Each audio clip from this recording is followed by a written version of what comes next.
Powered by the Montana Television Network. This is the 5:30 News on KPAX, Montana's news leader. Good evening, I'm Jill Valley. And I'm Dennis Sprague. Growth on the Rice Ridge fire burning near Seeley Lake slows down a little after doubling in size on Sunday night. The fire now stands at nearly 120,000 acres burned. Here's a look at the latest fire perimeter. Fire managers report the inversion lifted enough that by early yesterday afternoon, helicopters were able to dump water along the northwest side of the fire, aiding the Flathead hotshots and several dozers that were constructing a fire line in that area. Crews were able to continue line improvement east of the town of Seeley. Particular attention in that area was to seal the fire line around several slopovers from previous days and then continue to work in the Morrell Creek area where the fire line crosses the drainage.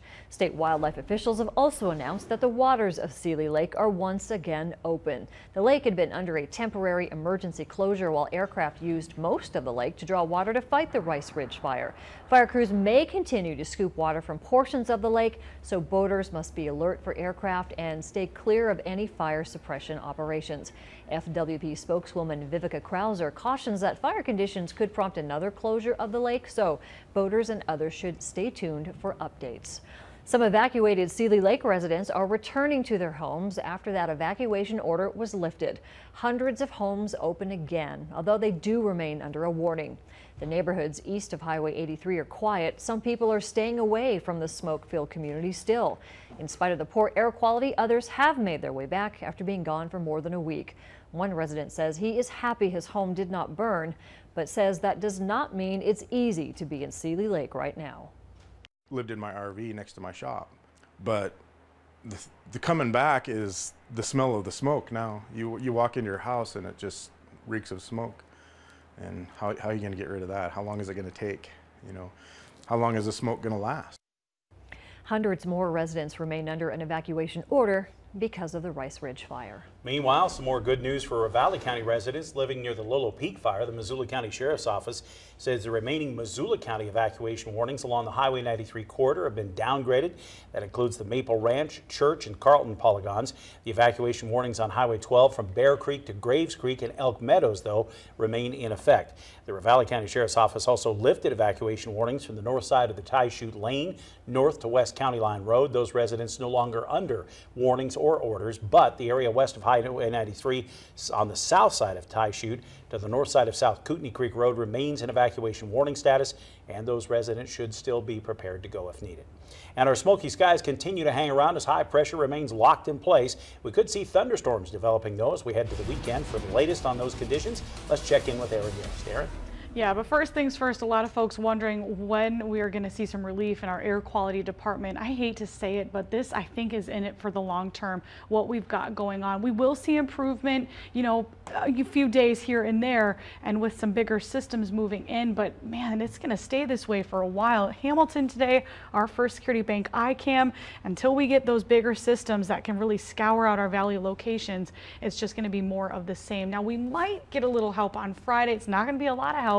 We will see some thunderstorms developing, but back by this weekend comes more high pressure. Got the full forecast coming up. In Sanders County, all the smoke hanging in the area, while bad for breathing, has actually been helpful for the Highway 200 complex fire management activities. The majority of the smoke has come in from Washington and Oregon fires. It created an inversion, allowing heat to escape while shading the fire areas. This change in weather has provided firefighters with a window of opportunity to establish structure protection lines using hand crews and heavy machinery. Minimal fire growth occurred over the last 2 days, and suppression actions have been largely successful. About 510 homes are threatened throughout this complex. Sanders County Sheriff Tom Rummel addressed many rumors circulating throughout the county. He says Highway 200 is open and that the Sheep Gap fire has not jumped the river. The Western Montana Incident Management Team is going to be hosting a public meeting to talk about the Highway 200 complex tonight. It's at the Plains High School at 7 o'clock. Presentations will include the current status of Highway 200 fires, as planned actions, as well as information about evacuations and public safety concerns. There will be a chance for questions and answers following those presentations. Meanwhile, in Glacier, that heavy smoke still knocking back air quality, but helping to check the growth of the SPRAGUE fire. It's now still at 13,300 acres. Firefighters installed hose lays and sprinklers in the Avalanche Creek campground on Tuesday. They have a similar system being set up now in the North McDonald Lake area. The evacuation order issued Sunday, though, remains in effect from the south end of the lake up to Logan Pass. That includes North McDonald Road. The order does not include the Apgar area at this time, and Logan Pass can still be reached from the east side of the park. Canada Parks is also issuing an evacuation warning today for all areas of Waterton Lakes National Park. They have some fires burning on that side of the border too.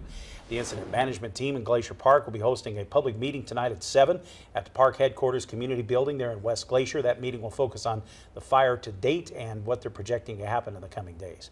The Caribou fire, burning 18 miles northwest of Eureka, holds steady at around 19,000 acres.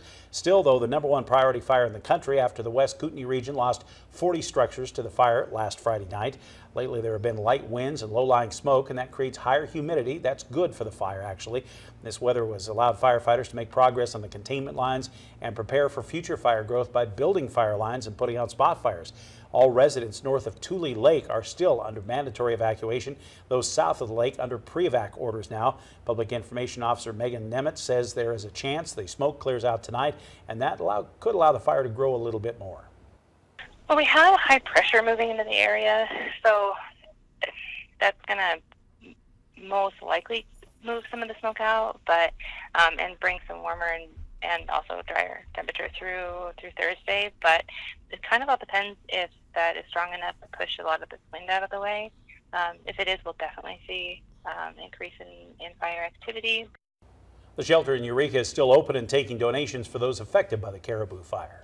Now, while we deal with our wildfires, there are other natural disasters that are terrorizing America's coast, namely hurricanes. But because of our brutal fire season, incident teams that usually respond to other disasters are still here working to fight regional fires. Incident teams from across the region have been fighting several big wildfires across the state, but most years those efforts are wrapping up by now. A long and exhausting fire season has kept those crews working on those fires instead of assisting in other national disasters. Mike Cole with Greg Ponson's incident management team currently fighting fires in Sealy says their team has assisted with many non-fire disasters throughout the country in recent years.